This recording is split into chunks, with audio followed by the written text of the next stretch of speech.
Hey everybody, Jim and Roth here to talk about the big Star Wars rumor of the day, and we do stress rumor. Roth, tell us, what exactly did the interwebs give us today in terms of Star Wars rumor mill? Well, this is the gift of the interwebs today. So AMC Movie Talk, which does basically a daily video movie podcast kind of thing, they were doing a marathon to benefit the Philippines Relief Fund, right? So for 24 hours, they're doing a 24-hour movie podcast. John Schnepp, one of the regular guests on the show, who's also a director for Metalocampus, which I can never say, it always comes out as Metalocampus. He did some stuff for Venture Brothers, too, right? Did some stuff for Venture Brothers. We had him on our podcast because he's had that Kickstarter fund for the unmade Tim Burton, Nicolas Cage Superman movie. The documentary about that. Yep. So in any event, some point during the podcast, he says, listen, I know for a fact that one of the Star Wars spin-off films is going to be focused on Boba Fett. I know that for a fact. I will not reveal my sources, but not only is it going to focus on Boba Fett, who's it written by? Lawrence Kasdan, who we know is already working on Episode 7, and he's sort of been brought in to be the godfather of these. Of course, he rewrote Empire Strikes Back, wrote Jedi, wrote Raiders of the Lost Ark. So, I mean, obviously they're bringing him in, as we know, to take a big part in this new wave of the cinematic universe of Star Wars. He, in effect, was the first, he rewrote, but he was the person that, in a way, gave birth to Boba Fett in some ways. You know? And kind of helped add a sort of an adult pedigree, really, to what it started off as basically Flash Gordon, but he couldn't make Flash Gordon. So let's talk about this rumor. Boba Fett, is he the best bet, the best character to start with, if this all pans out, of being the first solo movie, the first Star Wars solo movie? The solo movie? Oh, see, you can't even use the word solo in Star Wars. Anybody? The first spin-off movie. The first spin-off standalone. Movie. Yeah, you know, I mean, it's funny because, of course, these rumors have been going on forever, ever since the sale took place, basically. Once we heard that there were going to be spin-off movies, oh my God, maybe we'll see the Boba Fett movie. Years ago, during the first Captain America, I interviewed Joe Johnson, and I said, oh, hey, did you show your old mentor, Lucas, Captain America? He said, no, but I did recently talk to him about a Boba Fett movie. Yeah. So in my world, this rumor has been going on for many years before the sale even took place. I think it's a very obvious choice. Yeah. Boba Fett's an extremely popular character. But he's an anti-hero, though, too. Is that smart to start off with somebody who is basically kind of sort of a bad guy, or are they banking on the fact that now you have an entire generation of people who've grown up with the prequels, which basically give you sort of Boba's origin story to a degree, and with Clone Wars?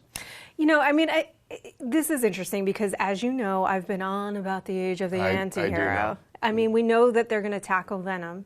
I think if there's any time for big franchises to tackle an anti-hero, it's now. Okay. I think the audience is primed for it. I think that we're sort of geared to think that way about our heroes anyway. But are we going to see Boba Fett without the mask for a good chunk of the movie? Because we haven't ever really had a movie, except for, I think, the last Judge Dredd movie, where the main hero has been basically his face covered for the entire film. I mean, I don't see that going over unless Boba Fett is going to be kind of like the way they did Master Chief in that Halo Forward Unto Dawn thing, where maybe he is sort of a key supporting character in a movie about some other folks, and he's like the cool gunslinger type guy that comes along. I don't know.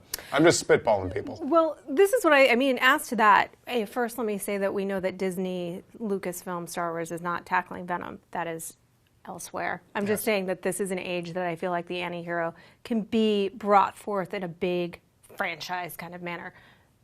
Will he have the mask on the whole time? No. I mean, I think Dredd did that, and it was a bold move, you know, but I don't think that they'll do that. Will it be an origin story for him? Possibly. I mean, that was the original rumor, that it was going to be an origin story for Boba Fett and then another one for Han. How Boba got his groove back. How Boba got his groove on in the first place. We saw a little bit in the prequels of that, but maybe that can be filled out a bit. What I would like to see is kind of like... Does he keep his dad's severed head? Yeah, he does in a jar. Yeah. In a jar, kind of like right there. In the paperweight on the desk. Bookshelf and everything. Yeah. I think that what I would like to see is sort of an adventure story, an Indiana Jones in tone, in that it's like an individual adventure, so that, yeah, it's one spin-off movie, but maybe there could be several adventures and things like that. I think that could be cool, but probably if we are going to introduce because I'm doing it, if there is going to be the introduction of an anti-hero, what we probably will need to see is a little bit of context for him. So maybe there will need to be an origin. Yeah, I mean, maybe he works for Jabba. I think one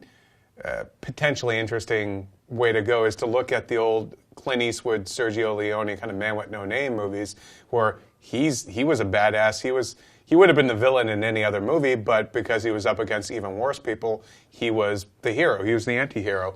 And sort of, not much was known about him. And he was, I think, a bounty hunter at one point, or he was going up against like Lee Van Cleef and those guys, and make it that sort of thing where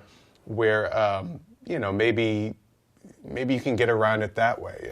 The whole anti-hero villain. Is he a villain? Because when we were growing up, he started off as a villain. He was a villain, but I mean, I think that people just in the culture feel differently about him at this point and are interested in this character. And I think that he can be an anti-hero, like you say, if there's a villain that's even worse than he is, or if there's context to explain his actions. Why is he the way he is? And that's kind of an origin. Daddy got his head chopped off. That's why. Sorry, I'm gonna get so much hate for this now.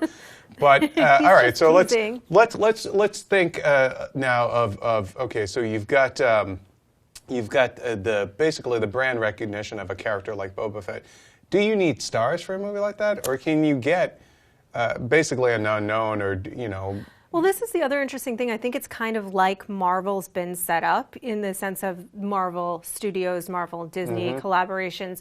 Well, there's two things. One, no, I don't think you do, because I think in the case of something like Star Wars, the franchise and the characters are the stars, and the films make stars the same way as happened in the Marvel films. They take people that are either struggling in their careers, like or Hayden Christensen. Well, okay, this new iteration. But also the other thing is that they've said they're going to set it up like the Marvel movies in that they're all interconnected. So one question is the time frame. Right. Because if this is taking place later, where would Boba Fett fit into that? Would an origin story, are there different time periods? How old is he going to be and all that? All right, well, we have so many unanswered questions, like, is this even true? The first and most important question is... But Star Wars is always worth talking about, and we'll talk more about not only episodes 7 through 9, but the sure-to-be standalone movies that will be coming in between those films and the years ahead here on IGN. So thanks for watching.